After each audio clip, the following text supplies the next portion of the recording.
Assalamualaikum warahmatullahi wabarakatuh. Yang terhormat Bapak Muhsin Arumawan, selaku dosen pengampu mata kuliah Pendidikan Multikultural di kelas PAIA semester 7. Sebelumnya, perkenalkan nama saya Dewinta Nisa Nadifa, nomor induk mahasiswa 18110018. Pada siang ini kita akan membahas tentang kerukunan umat beragama sebagai fondasi masyarakat multikultural di Indonesia. Jurnal yang saya teliti berjudul Kerukunan dan Toleransi Antar Umat Beragama dalam Membangun Keutuhan Negara Kesatuan Republik Indonesia. Nama jurnalnya Journal of Government and Civil Society, volume 1, nomor 1, halaman 23 sampai 39. Jurnal ini diterbitkan pada tahun 2017. Nama penulis atau peneliti yaitu Nasmuddin. Subjek penelitiannya masyarakat Indonesia. Tujuan penelitiannya untuk mewujudkan kerukunan kehidupan antar umat beragama yang sejati, harus tercipta satu konsep hidup bernegara yang mengikat semua anggota kelompok sosial yang berbeda agama, guna menghindari ledakan konflik antar umat beragama yang terjadi secara tiba-tiba, yang masih banyak terjadi di era reformasi saat ini. Pada gambar 1, kita mengetahui bahwasannya di Indonesia itu dikenal dengan masyarakat majemuk. Nah, kenapa dikenal sebagai masyarakat majemuk? Mari kita lihat di gambar yang kedua, di mana hal tersebut dikatakan majemuk karena masyarakatnya multikultural. Buktinya di sini dapat dilihat dari banyaknya ras, suku, bahkan agama yang tinggal di Indonesia, sehingga menjadi masyarakat yang majemuk. Untuk agama di Indonesia yang diakui ada 5, Islam, Kristen, Hindu, Buddha, dan Konghucu. Dengan adanya perbedaan tersebut, tentu sekalipun sudah adanya Bhinneka Tunggal Ika, tak akan menjamin terjadinya gesekan atau konflik-konflik. Sehingga untuk mengatasinya dan menciptakan kerukunan, maka perlunya memahami perbedaan dan menghargai satu sama lain. Oleh karena itu, peneliti di sini sangat menarik, sehingga membahas tema ini guna menciptakan kerukunan tersebut. Kerukunan itu apa sih?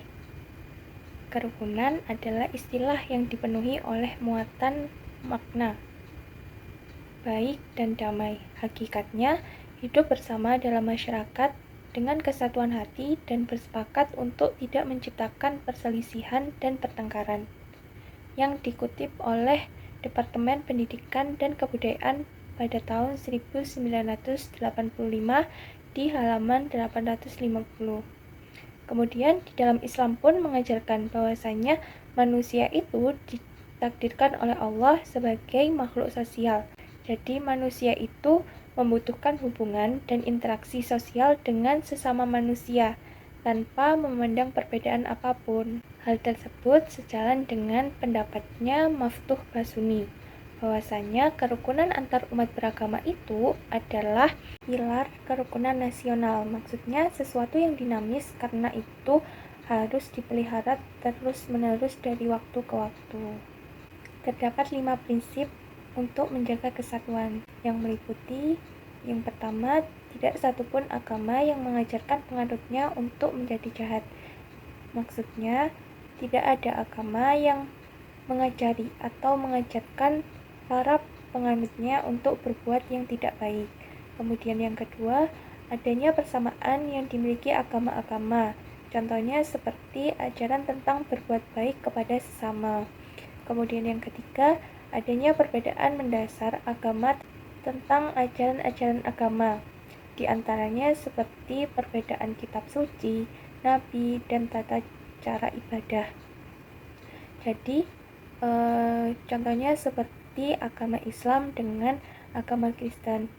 Kitab sucinya Islam adalah Al-Quran, kitab sucinya umat Kristen adalah Injil. Kemudian yang keempat, adanya bukti kebenaran agama. Pastinya di setiap agama itu mereka memiliki kepercayaan dan adanya bukti kebenaran masing-masing agama. Kemudian yang kelima, tidak boleh memaksa seseorang menganut suatu agama atau suatu kepercayaan. Jadi setiap orang itu memiliki kepercayaan masing-masing.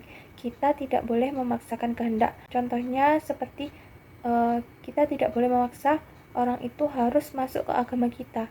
Namun jika orang itu ingin masuk ke agama kita dengan alasan keinginan mereka sendiri, bukan karena terpaksa.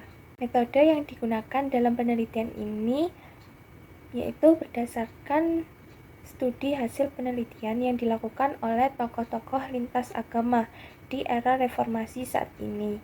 Di dalamnya terdiri dari tokoh agama Islam, Katolik, Protestan, Hindu, Buddha, dan Konghucu. Hal tersebut juga dilakukan dengan dialog antar tokoh, pemimpin tokoh agama, dan tokoh masyarakat. Perlu digarisbawahi bahwa pentingnya kerukunan hidup antar umat beragama dalam proses pembangunan bangsa dapat terlaksana apabila semua elemen masyarakat menerapkannya.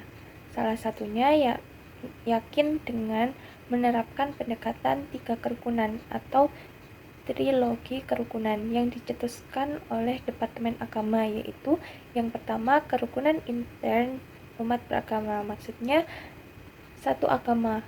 Dalam Islam itu para penganutnya itu rukun, terus agama Kristen penganutnya juga rukun, dan selanjutnya. Kemudian yang kedua, kerukunan antar umat beragama, maksudnya antara orang Islam dan orang non-Islam itu harus terciptanya kerukunan agar tidak menyebabkan konflik.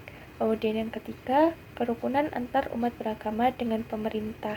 Hal tersebut perlu dilakukan karena agar tidak terjadi konflik-konflik sebagaimana berikut. Yang pertama ada kasusnya Ahok di Jakarta.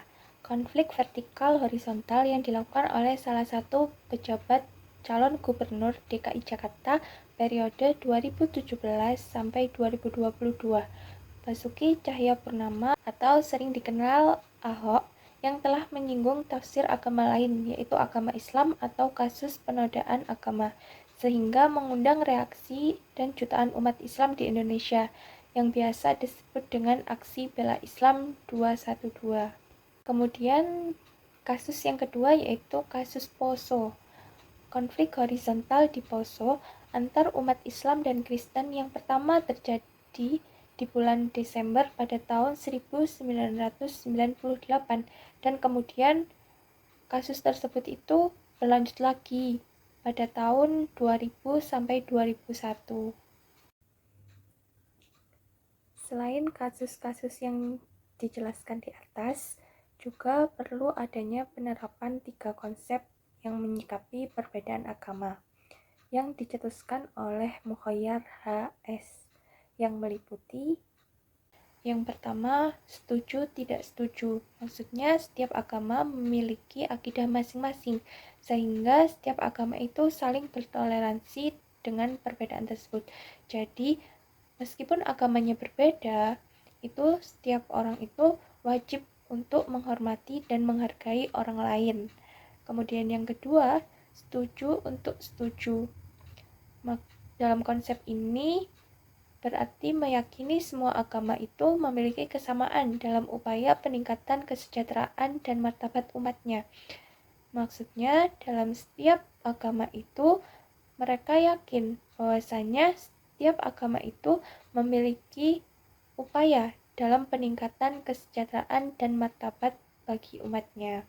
Kemudian yang ketiga, setuju untuk berbeda. Maksudnya, dalam hal perbedaannya itu disikapi dengan damai, bukan untuk saling menghancurkan satu sama lain. Oleh sebab itu, tema dialog antar umat beragama ini sebaiknya bukan mengarah pada masalah peribadatan.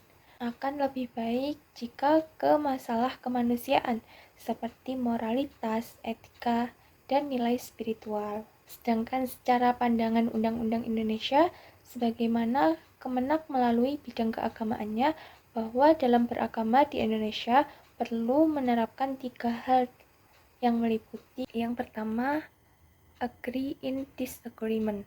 Artinya di sini adalah setuju dalam perbedaan. Maksudnya, ketika kita hidup di Indonesia, kita harus memahami dan menerapkan kepada jiwa kita untuk selalu setuju terhadap perbedaan yang ada, baik secara budaya ataupun secara agama. Misal, jika secara agama ada orang yang tidak memakai kerudung dan berbeda pakaian, maka kita harus menghargai dan menganggap hal itu wajar. Karena di Indonesia adalah negara yang banyak sekali agama yang berbeda-beda. Jadi jangan sampai kita mengkritik atau pula tidak menghargai mereka. Yang selanjutnya, wadah musyawarah antar umat beragama. Dalam hal ini terdapat beberapa wadah sebagai penyatu dan diskusi, serta perwakilan dalam menjaga persatuan umat beragama, yaitu yang pertama, di dalam agama Islam adanya Majelis Ulama Indonesia. Kemudian di agama Kristen ada Persatuan Gereja Indonesia. Kemudian di agama Konghucu ada Majelis Tinggi Agama Konghucu Indonesia. Kemudian di agama Hindu ada Parisada Hindu Dharma. Dan di agama Buddha ada Pewalian Umat Buddha Indonesia. Nah, di situ juga sudah saya beri contoh logo-logo dari masing-masing wadah agama-agama di Indonesia. Diharapkan dengan adanya wadah tersebut dapat menjadi benteng untuk menopang para generasi baru untuk memahami agamanya dan perbedaan, termasuk menghargai perbedaan demi kesatuan di Indonesia. Selain itu, diharapkan juga adanya musyawarah melalui wadah tersebut agar dapat membahas dan menyelaraskan tujuan persatuan, sehingga dapat menghindari konflik-konflik. Kelebihan dan kelemahan dari jurnal yang saya teliti. Kelebihannya, judul pada jurnal tersebut ditulis dengan huruf kapital, sedangkan subjudulnya ditulis dengan huruf kecil yang dicetak tebal atau bold, dan judulnya itu tidak melebihi jumlah kata maksimum, yaitu 15 kata. Kemudian penulisnya menuliskan dengan bahasa yang mudah dipahami oleh para audiens. Kekurangannya, penulis tidak menuliskan jenis metode penelitiannya yang dilakukan pada saat peneliti itu melakukan penelitian, sehingga terasa kurang lengkap dalam penyajian metode penelitian, seperti tidak adanya jenis dan pendekatan pada saat penelitian. Terdapat relevansi antara isi jurnal dengan materi yang akan saya sajikan, yaitu tentang kerukunan umat beragama sebagai fondasi masyarakat multikultural di Indonesia. Nah, kesimpulan dalam jurnal ini yang berjudul Kerukunan Umat Beragama sebagai Fondasi Masyarakat Multikultural di Indonesia memberikan wawasan kepada kita untuk selalu memahami perbedaan yang ada di Indonesia. Sebagai masyarakat Indonesia, kita memahami bahwa di sekitar kita banyak perbedaan tersebut dan sikap kita yakni menghargainya, termasuk tentang perbedaan 5 agama. Dan seharusnya pula bagi kita adalah bersatu dan berdiskusi tentang kebangsaan, serta bagaimana cara hidup berdampingan dalam persatuan. Sebagaimana simbol negara kita yaitu Bhinneka Tunggal Ika, yang artinya berbeda-beda tetapi tetap satu jua. Sekian penjelasan dari saya. Apabila terdapat kesalahan, saya mohon maaf karena kebenaran hanya dari Allah semata. Cukup sekian dari saya. Wassalamualaikum warahmatullahi wabarakatuh.